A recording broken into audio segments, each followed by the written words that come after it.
Hello everyone and thanks for watching Edupedia videos. Today we are going to cover an important element of compensation known as incentives. Let us see the definition of incentives. Incentives are a payment or concession to stimulate greater output or investment. Incentives are monetary benefits paid to workmen in recognition of their outstanding performance.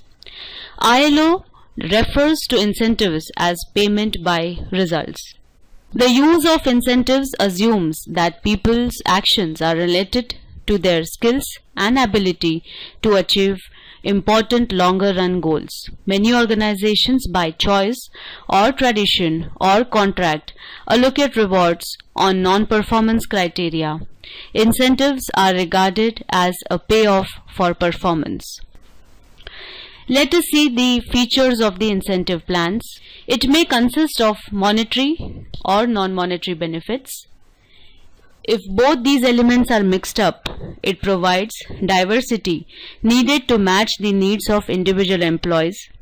The plan should be properly communicated to the employees to encourage individual performance, provide feedback, and encourage redirection. The benefits of incentives. Incentives, monetary or non-monetary, tend to increase the level of motivation in a person. Financial incentives relate more effectively with basic motivation or deficiency needs.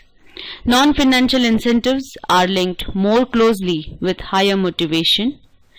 If higher is the position of an employee in the organization, greater is his vulnerability to non-financial incentives. ILO has done some classification of incentives in which it is mentioned as following: schemes in which earnings vary in proportion to output, schemes where earnings vary proportionately less than output, schemes where earnings vary proportionately more than output, schemes where earnings differ at different levels of output. Objectives of wage incentive schemes. Wage incentive schemes aim at the fulfillment of one or more of the following objectives. Number 1. To improve the profit of a firm through a reduction in the unit costs of labor and materials. 2. To avoid or minimize additional capital investment for the expansion of production capacity. To increase workers' earnings without dragging the firm into a higher wage rate structure regardless of productivity. 4th, to use incentives as a useful tool for securing a better utilization of manpower. Let us see the merits of incentive schemes. They are as follows. These schemes are regarded beneficial to both workers and employees. Greater production is achieved as workers put their best efforts since they receive monetary rewards. There is a need for vigorous supervision which is reduced. Work atmosphere is much calmer and positive. Let us go through the demerits of incentive schemes. It sometimes has dubious value for increase in output. Lot of managerial problems arise. Management is not able to stay consistent with their incentives due to wavering profits.